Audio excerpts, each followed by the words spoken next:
So today I watched Jurassic World Dominion. This is the final Jurassic World movie following Chris Pratt's character and the other characters. I cannot think of their names. It's pretty much the last main series Jurassic movie, I guess you'd call it. Because Rebirth is like a totally new thing, but not really. Uh, anyway, uh, there's a lot of things I like about this movie and more things I don't like about this movie.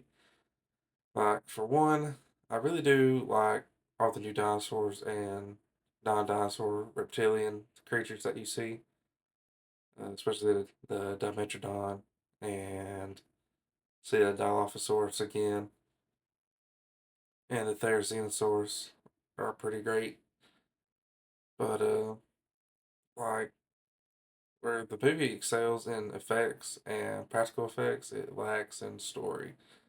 Because part of this movie is like a James Bond movie, or what I imagine a James Bond movie being.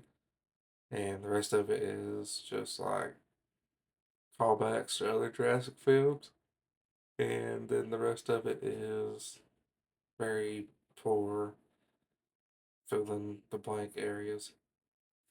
Uh, I watched the extended version while I watched it today, just because that's the version I prefer, and it adds some scenes that add more context to things. Which, like, I forgot what even the theatrical was like until I watched another video the other day. And, like, two or three scenes that give you a lot of actual context, or not a lot of context, but gives you context for other scenes that are still in the theatrical cut. Do not keep those in the movie if it's only 12 minutes longer. Like, people will watch a long movie. Oppenheimer was 3 hours long, and everybody went and watched it, and which it was worth going to watch for 3 hours. But still, I mean, this movie made $1 billion when it came out, so it definitely didn't have issue getting people in seats. Um, I mean, like I said, there's things I like about this movie. Most of my gripes was probably the pre-release of the movie.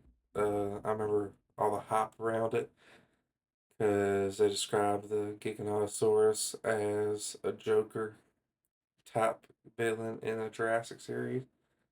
And everyone was like, okay, well, this thing's gonna be like straight up evil, and it interacts with our characters for like a solid 5 minutes out of the whole 2 hour and 45-minute movie. And then all the hype was like, this movie's an extinction level event, and then you get the Locust storyline, and it's like, okay, well, that's not really pressing to the current right now of the story, though. Now, like, if dinosaurs are actually wiping out humans, I would call that an extinction level event. This is just basically a preventing an extinction level event in a very, excuse me, in a very non-interesting way, I guess you could call it. I mean, it's got its cool parts. Like I said, the practical effects are great, and I do like the legacy characters coming back, and they actually portray their characters how they should be portrayed for the most part. There's some cringy lines though, like Laura Dern saying that Ian Malcolm slid in her DMs. That's that's a tough watch. And then when Macy, is her name Macy? I thought that's not right. Anyway, uh, she jumps in front of Beta and acts like Owen. And I think that's like one of the hardest to watch scenes in the whole movie just because I don't know, it makes me physically cringe. Which I think the joke when this come out was kind of like Owen Grady kind of ruined Jurassic series frightening velociraptors because all three movies is just him putting his hand up in front of dinosaurs to get them to try to not attack or whatever. It's just kind of dumb. The scenes where they're in Malta though are kind of interesting and also kind of not interesting in the sense that We see a lot more dinosaurs, and a lot more dinosaurs portrayed by practical effects. And I like the idea of the dinosaur black market, and just seeing two of my favorite carnivores, the Carnotaurus and the Allosaur. Pretty nice. But besides that, like, that's about it for this whole scene. I mean, I enjoy the chase with the Velociraptors and Owen and Claire. That's pretty fun. Eh, I even think there's a few scenes in that chase where there's no soundtrack. It's just a car slash motorcycle and dinosaurs, which takes up enough of the scene as is. And then we get the whole figuring out that Macy is actually a direct clone of her.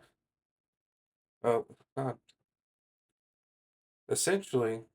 So, in this movie, Blue reproduces and has Beta because Blue has DNA from a monitor lizard, which can reproduce asexually. And essentially, that's what Macy's mother also did.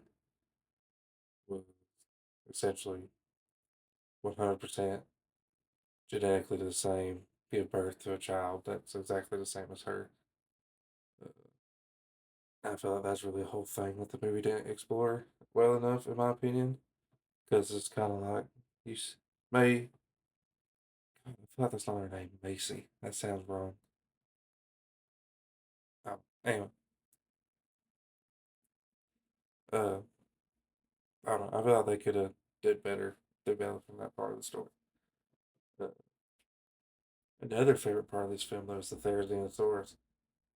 That thing should have been what they described the Giganotosaurus as during all the marketing and everything, because it is a menace in the very little screen time it gets,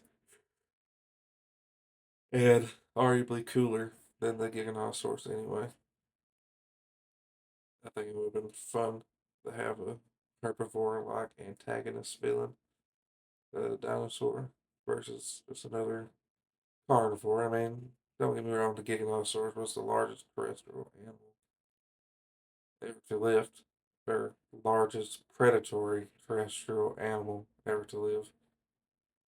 But still, though, like, it's just another big theropod. And the Therizinosaurus is different, a herbivore. So essentially, the only reason to try to kill anything like it does the deer is just for it pissing it off, basically. I mean, the deer made a noise and the bird didn't like it, so he smacked him, and that deer did not make it.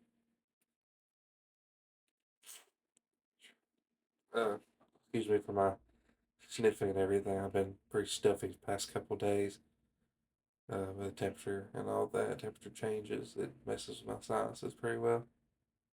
Uh, I don't know. Like I said, I think this does a lot of things right, especially with the practical effects. Like Jurassic World had one practical shot in the whole movie. Fallen Kingdom amped that up a little bit, and then this movie threw it out the park with how many practical shots it has and how many practical effects it uses. Yeah, I think all the practical effects in this movie look really good. I don't think there's a single scene with practical effects in this whole movie where I'm like, that would look great. And even the CGI looks pretty good, which I feel like this is like the last year they actually tried on CGI on a non James Cameron film. 'Cause I feel like everything's after this just looks, and I could be wrong. I could be wrong, but this Jurassic film feel like was like the last actual movie they actually tried VFX and make it look good on. And Rebirth looks good. Okay. I haven't watched it since it come out in theaters, so I've only watched it once. So I'm kind of excited to watch it again. But anyway, thank you for watching if you made it this far, and I will see you tomorrow to talk about Jurassic World Rebirth.